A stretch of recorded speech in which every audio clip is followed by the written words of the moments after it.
वर्तनी इस एक दिवसीय सत्र ये दूसरे चरण में आपका एक बार फिर से स्वागत है और हम उसी प्रक्रिया को वर्णों और वर्तनी के रूप को आगे बढ़ाते हुए इस नियम पर केंद्रित करेंगे। हिंदी में ऐ औ का प्रयोग दो प्रकार के उच्चारण को व्यक्त करने के लिए होता है। पहले प्रकार का उच्चारण है आओ आदि के मूल स्वरों की तरह होता है, जबकि दूसरे प्रकार का उच्चारण गैया, नैया, भैया, कौआ आदि जैसे शब्दों में संध्याक्षरों के रूप में आज भी सुरक्षित है। नियमानुसार इसको समझ लें, आप बच्चे तर्क कर सकते हैं। भैया की भैया, गैया की गैया। इस नियम को स्पष्ट करते हुए बता रहे हैं कि य के पहले ऐ होने पर, गैया में पहले ऐ है तब य के पहले ऐ होने से उसका उच्चारण ऐ के रूप में होगा, तो हम गई हो जाएगा, गैया, भैया, नैया। और व के पहले औ होने पर उसका उच्चारण औ के रूप में होगा। अन्य उदाहरण भैया, सैयद, कैया, हौआ, कौआ जैसे शब्द होते हैं, वह ये है औ में परिवर्तित होता है तो कौआ होता है। दक्षिण के अय्यर, नैयर, रामैया जैसे व्यक्ति नामों को मूल भाषा का रूप लिखा जाता है, मतलब इसमें परिवर्तन नहीं करते। अव्वल, कव्वाल, कव्वाली जैसे शब्द प्रचलित हैं, उन्हें लेखन में यथावत रखा जाए, मतलब इनमें भी बदलाव नहीं किया जाए, बाकी सब बदलाव करते। ये जो मैंने कहा कि कराकर जाता है, उसका एक स्वतंत्र अपना पॉइंट है। पूर्वकालिक कृदंत प्रत्यय कर क्रिया से मिलाकर लिखा जाए, जैसे पाकर, तो एक साथ पा और कर अलग अलग नहीं, खा पीकर, रोक रोकर। लेकिन कर और कर के संयोग से कर और करा और कर के संयोग से करा के बनेगा। मैं यह काम कर के आया हूँ, ये नहीं, मैं यह काम करके आया। तो कर और कर में एक कर जो है क्रिया है, दूसरा कर कृदंत प्रत्यय है, इसलिए कर और कर मिलके करके होगा, करा और कर मिलके करा के होगा। वाला प्रत्यय को देखें, क्रिया रूपों में करने वाला, आने वाला, बोलने वाला आदि को अलग लिखा जाए। जैसे मैं घर जाने वाला हूँ, जाने वाले लोग, ये अलग अलग लिखेंगे। लेकिन संज्ञा और विशेषण के योजक प्रत्यय के रूप में यदि वह कोई प्रत्यय बन के यदि वाला आता है, तो वह घर वाला, टोपी वाला, टोपी वाला से बोध होगा टोपी बेचने वाला, बिल वाला, दूध वाला आदि एक शब्द के समान ही लिखे जाएंगे। वाला जब प्रत्यय के रूप में आएगा तब मिलाकर लिखा जाएगा, अन्यथा अलग से लिखा जाएगा। यह वाला, यह वाली, पहले वाला, अच्छा वाला, लाल वाला, कल वाली बात आदि में वाला निर्देशक शब्द है, इसलिए यह अलग किया गया। लेकिन यदि इसी तरह लंबे बालों वाली लड़की, दाढ़ी वाला आदमी आदि शब्दों में वाला अलग लिखा जाएगा। इससे हम रचना के स्तर पर अंतर कर सकते हैं। जैसे गांव वाला, इसमें वाला प्रत्यय है, तो गांव वाला ग्रामीण का बोध कराएगा, एक साथ लगा हुआ है।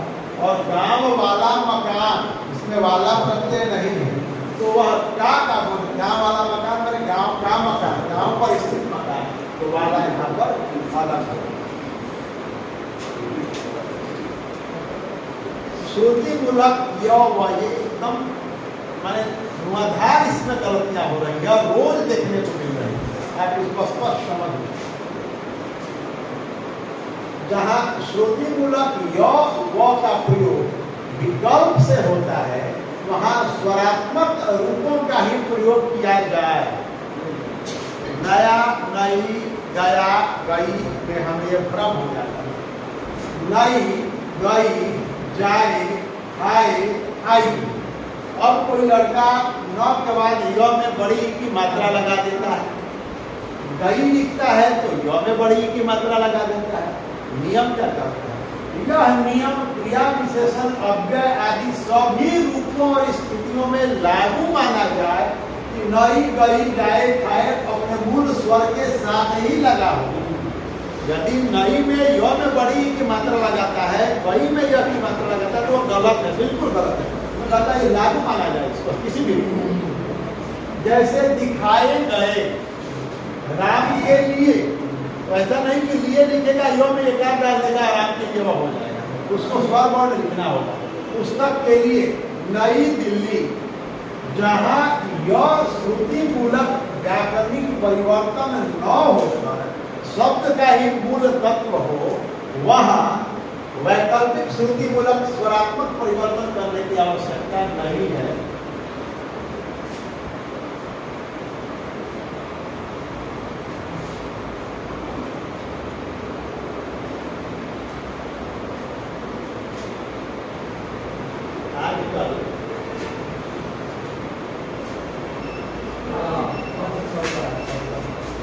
है और जल्दी में ये हमको खूब देखने को मिलता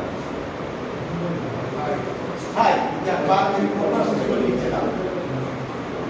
और अभी क्या कहता है कि श्रुति मूलक स्वरात्मक परिवर्तन करने की आवश्यकता नहीं। अस्थायी अव्ययी भाव दायित्व, ये इसमें व्याकरणिक परिवर्तन इसलिए नहीं होता क्योंकि ये मूल शब्द है, इसी रूप में इनकी आकृति है, इसी रूप में पहचान है, इसी रूप में ये बने ही हुए हैं, इनका ये मूल स्वरूप है। इसमें हम ये नियम लागू नहीं कर सकते। जैसे हम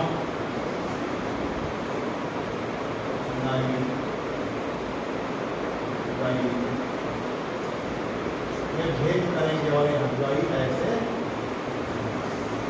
राधा गई यदि हमें लिखना है तो ये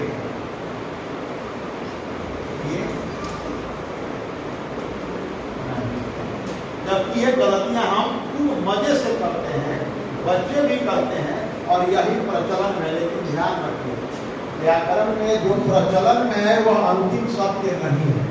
जो नियम है तो नियम है।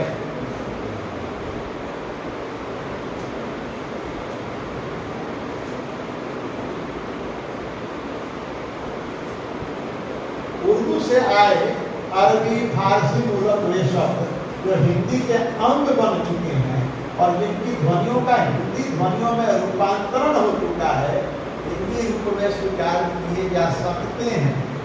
कलम, किला, दाख्ता पर जहाँ उनका शुद्ध रूप में प्रयोग अभिष्ट हो अथवा उच्चारणगत भेद बताना आवश्यक हो, वहाँ शुद्धता का ध्यान रखना भी जरूरी है। जैसे खाना हमारा रूप है, हिंदी का रूप ये है खाना, और यहाँ पर देखिए मिलता है, यहाँ पर भी मिलता है, यहाँ पर। तो यह उनका मूल रूप है। फन, फन, राज, राज, ज बोलते हैं तो ज। अर्थ में सब अंतर होता है। हाँ, अर्थ में भी अंतर होता है। लेकिन हमें क्या कहते हैं कि यदि आपने स्वीकार कर लिया है, यदि स्वीकार कर लिया है तो आप हिंदी ये कर लीजिए, वरना जब उर्दू शब्दावली में जाएंगे तो ये अर्थ अलग लेके आएगा, उसका भिन्न रूप प्रकट। और वो प्रकट भी तब हो जाता है जब आप जैसे ही आप खाना लिखते हैं तो हिंदी मान लेते हैं, जब ये राय लिखते हैं तो भिन्न हो जाता है। अंग्रेजी के जिन शब्दों में अधिविपरीत को ध्वनि का प्रयोग होता है, उनका शुद्ध रूप का हिंदी में प्रयोग होने पर आ की मात्रा के ऊपर अर्धचंद्र का प्रयोग किया, जैसे कालिस और मौन, काकिस और तो अर्धचंद्र, चंद्र बिंदु दोनों का महत्व है अलग अलग। अन्य नियम शिरोरेखा का प्रयोग हेडलाइन किसे करते हैं, बिना शिरोरेखा के पूरा नहीं होगा, शिरोरेखा आवश्यक है। और विराम, ये तो मैं कह रहा था कि फुल स्टॉप और पूर्ण विराम हो गया है, ये कितनी बड़ी चिंता है या फिर कितना बड़ा एडवर्स है ये देखिए। पूर्ण विराम को छोड़कर हिंदी में शेष विराम आदि चिन्ह वही ग्रहण कर लिए गए हैं जो अंग्रेजी में प्रचलित है। पूर्ण विराम को छोड़कर योजक चिन्ह, हाइफन, निर्देशक चिन्ह, विवरण चिन्ह, अल्प विराम, अर्ध विराम, उप विराम, प्रश्न चिन्ह, विस्मय सूचक चिन्ह, पूर्व अल्प विराम, उद्धरण चिन्ह, शब्द चिन्ह, तीनों कोष्ठक, लोक चिन्ह, संक्षेप सूचक, अंशतक, ये सब तो हमने स्वीकार कर लिए, लेकिन पूर्ण विराम को छोड़कर लाघव चिन्ह नहीं दिया इसमें, लाघव नहीं दिया। क्या लाघव हम लोग हिंदी में उसको मान्यता मिले? हाँ, मान्यता मिले, हमने स्वीकार किया पूर्ण विराम को छोड़। पूर्ण विराम को लेकिन हम फुल स्टॉप के रूप में स्वीकार नहीं कर सकते, वह मानक रूप नहीं है। बाकी हम इनको स्वीकार कर ही सकते हैं, कॉमा जो अंग्रेजी में वही हिंदी में, हाइफन जो अंग्रेजी में वही हिंदी में है, अन्य जितने इन्वर्टेड कॉमाज है, सिंगल कॉमाज है, सब जो उनके हैं सो हमारे हैं, हमने उन्हें स्वीकार किया है। लेकिन ये जो है हमारे नहीं बदल सकता पंजाब में। हिंदी के संख्यावाचक शब्दों में एक रूपता लानी है तो हम इसको ऐसे 46, 48, 78, 97, 96, 95, जो हम 95 कहते हैं, उच्चारण भी 95 कहते हैं, सब 95 है, 98 है, हम 98 कहते हैं। तो वहाँ जो हम एरर करते हैं वो ये मूल शब्द है जो हमें सीखना चाहिए कि हम 22 में बड़ी की मात्रा दें, 23 में बड़ी की मात्रा दें। कई जगह सुनने को मिलता है 39, वो 39 है, ये 39 है, वो 39 हो जाता है। कई बार 39 में की बड़ी मात्रा होती है तो दो एरर निकलता है, बड़ों की मात्रा भी आ गई, 39 भी हो गया, जो पूरी तरह से 39 है। तो ये वो मानक रूप है जिसे हमें पालन करना चाहिए, बच्चों को बताना चाहिए वो सही नहीं है। 49, 65, 48, 67, हम 67 बोलते हैं, अनुस्वार अनावश्यक हम लाते हैं जो नहीं है 67 बोलते हैं, जैसे 68 बोलते हैं, और है 69, 85, 100, ये संख्या का मानक रूप है जो एक रूपता है। हिंदी प्रदेशों में संख्यावाचक शब्दों के उच्चारण और लेखन में प्रायः एक रूपता का अभाव दिखाई देता है। इसीलिए 1 से 100 तक सभी संख्यावाचक शब्दों पर विचार करने के बाद इनका जो मानक रूप स्वीकृत हुआ वह इस प्रकार है, विचार करने के बाद ही हुआ। 5 में अनुस्वार दे के काम चलाते हैं, बिल्कुल चंद्रबिंदु है, तो हमें इसका पालन करना है तो कभी हमारे ऊपर उंगली नहीं उठेगी। या हम इस किताब को उदाहरण बना सकते हैं कि केंद्रीय हिंदी निदेशालय द्वारा यह स्वीकृत और मानक रूप है, इसमें बदलाव अब वही कर सकता है, वरना हम इसको मानेंगे। क्रम सूचक संख्याएं, पहला, दूसरा, तीसरा, चौथा, पांचवा में दोनों पर चंद्र है, 10वां में चंद्र है, सब चंद्र का ध्यान रखना, अनुसार से काम चलाए। भिन्न सूचक 1/4, आधा, पौन, सवा, 1.5, 1.25, 2.25, 2.5, 3.25, 3.25, 3.5। इसमें ध्यान देने वाली एक बात है, यहाँ लिखा है पौन और बाकी जगहों पे पौन है। जैसे ही पौन के साथ कोई संख्यावाचक पद जुड़ गया है, यहाँ 2, यहाँ 3, वहाँ पर वो एक आ जाता है, उसमें वह पौने हो जाता है। लेकिन यदि वह अकेले है तो वह पौन है, पौन बजे हैं, पौने नहीं बजे हैं, पौन बजे हैं, और 1:45 बजे हैं, 3:45 बजे हैं, 4:45 बजे हैं। लेकिन यदि 12:45 में है तो पौन ही है, संख्या नहीं मिली तो स्वतंत्र है पौन, संख्या आ गई तो वह पौने हो गया। देखिए समय के लिए पौन बजा है, 1:45 बजे हैं, 1:30 बजा है, 2:15 बजे हैं, 2:30 बजे हैं, 2:45, 3:30, ये उसका मानक है।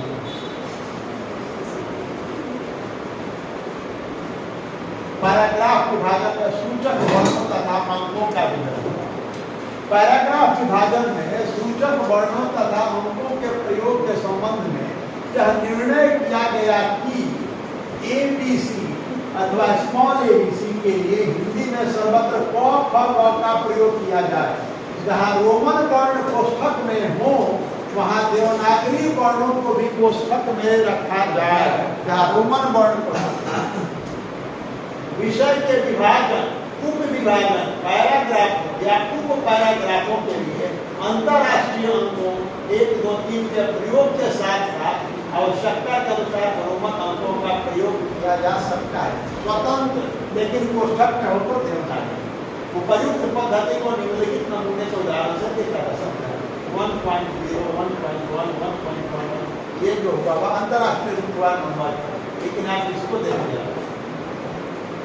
पैराग्राफ विभाजन में सूचक वर्णों तथा अंकों के प्रयोग के संबंध में यह निर्णय किया गया कि ABC के जगह पर चाहे वह स्मॉल हो या कैपिटल हो, हमारे हिंदी में क ख ग का प्रयोग किया जाए।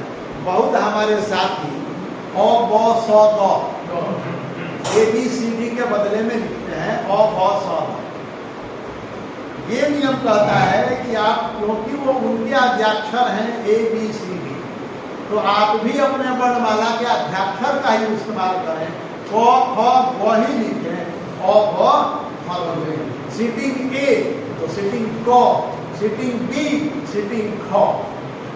ये उसका मानकीकृत शुद्ध रूप है। अ ब का ऑप्शन जो हम देते हैं वह मानकीकृत और शुद्ध रूप नहीं है। ये 12 खड़ी रंगीन है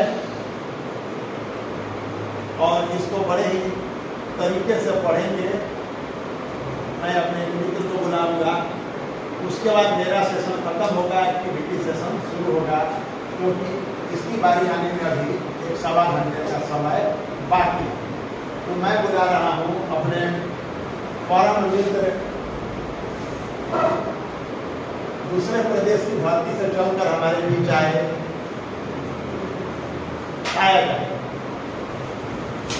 ठीक बाबू, आइए।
Tê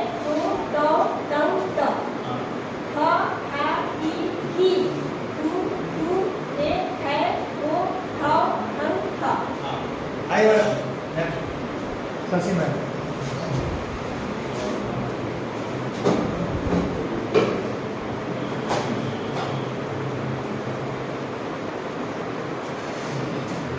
पढ़ने के पहले केवल ये बता दीजिए कितने वर्ण हैं जो लोग पढ़ रहे हैं एक कतार में? और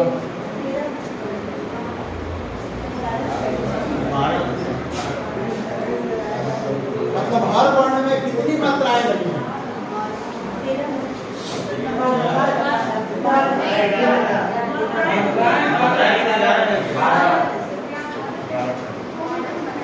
ये कुल मिला के जैसे आप यहाँ से पढ़ना शुरू करिएगा, यहाँ आएगा तो से लेकर कह तक कितनी मात्राओं का उपयोग है?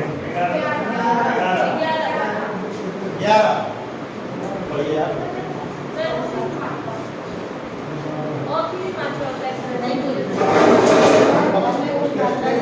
मात्राएं कितनी लगी पूरी बार पढ़ी तो का पढ़ी और मात्रा भी आप लोगों से लिखते थे तो में कोई मात्रा नहीं है, ठीक है? ता आ की मात्रा, ती छोटी ई की मात्रा, ती बड़ी ई की मात्रा, तू छोटा ऊ, फिर तू बड़ा ऊ, ते ए की मात्रा, ते ए की मात्रा, तो ओ की मात्रा, तो औ की मात्रा, तन इसमें अनुस्वार और तब में विसर्ग। तो 11 मात्राएं हो गई तो में कोई मात्रा नहीं है इसका मतलब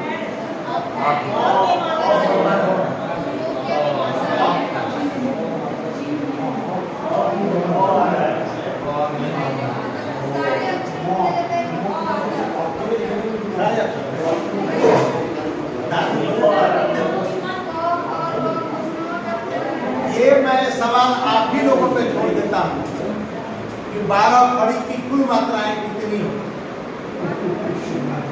और सत्र के अंत में बताऊंगा, तब तक ये सवाल आप लोगों के बीच में हुए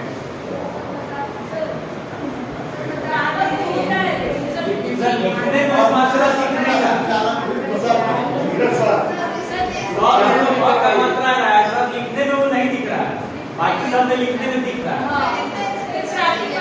तो वही दिखा वो नहीं है, ये कैसे तो हमें ये जानना जरूरी है कि 12 खड़ी की कुल मात्राएं कितनी है।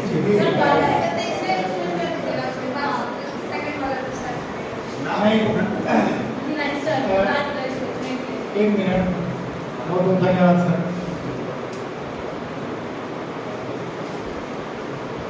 अब इस एक दिवसीय प्रशिक्षण सत्र का दूसरा सेशन शुरू होगा और आप सभी जानते हैं कि इस सेशन में हम लोग गतिविधि करते हैं, कंसर्न या संबंधित विषय से संबंधित गतिविधियां हम लोग करते हैं। हमें पता है या हम भी महसूस कर रहे हैं कि आप लोग कुछ देर का ब्रेक चाहते हैं, लेकिन ब्रेक पर जाने से पहले एक गतिविधि करके आ सकते हैं और आते ही वो सेशन कंटिन्यू चलते रहेगा। सबसे पहली गतिविधि ये है कि जिनके नज़दीक इस फैन का स्विच को बंद करना है।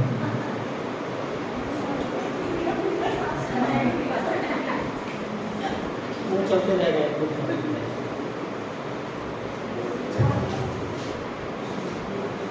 हम एक ट्रे लेकर के आप लोगों के बीच में उपस्थित हो रहे हैं। हालांकि बहुत अधिक प्रसन्न होने की बात नहीं है, इस ट्रे में कागज के टुकड़ों के सिवा आपको दूसरा कुछ नहीं दिया जा रहा है। आप अपनी मर्जी से एक कागज का टुकड़ा इसमें से उठा लेंगे। मैं ये भी देख पा रहा हूँ कि कुछ साथियों के बैग भी यहाँ दिख रहे हैं, पता नहीं वो कैसे नहीं। कागज के उन टुकड़ों पर कुछ निश्चित शब्दों के पर्याय लिखे गए। आप अपनी मर्जी से एक एक टुकड़ा उठा लें। आप अपने साथी पर्यायवाची शब्द वाले को खोजेंगे, और जब आप यहाँ बैठेंगे तो उन्हीं के ग्रुप में बैठेंगे। सपोज दैट, जैसे आसमान, तो आसमान के कुछ पर्याय इसमें मिलेंगे। जिनके हाथ में आसमान का पर्याय होगा, जिन जिन के हाथ में आसमान का पर्याय होगा, वो लोग एक साथ रहेंगे।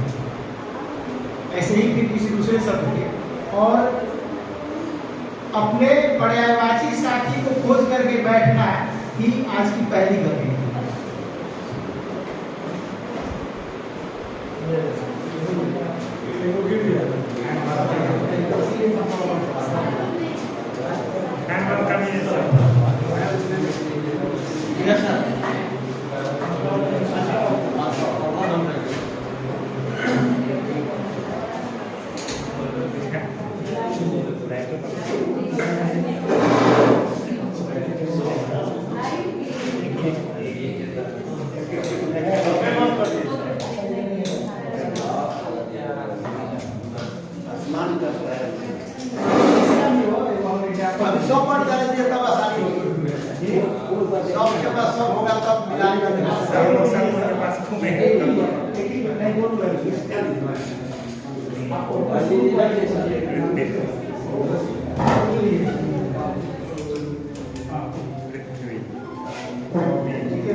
परसों जहाँ हम लोग गए थे, वहाँ एक कैरेक्टर मिल गए टीचर में। पहला सेशन परसों वाला प्रकाश सब कंडक्टर है, फर्स्ट हाफ आवर है, 1 आवर राम का, तो उसमें मिल गया अपना।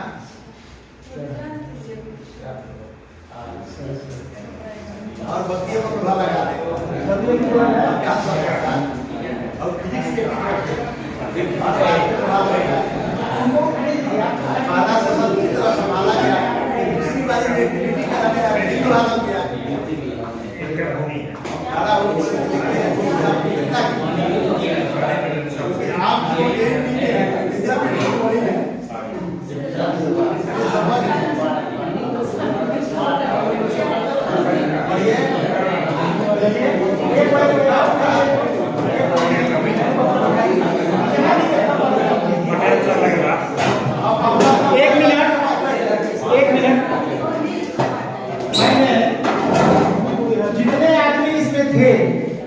उतने कागज इसमें रखे थे।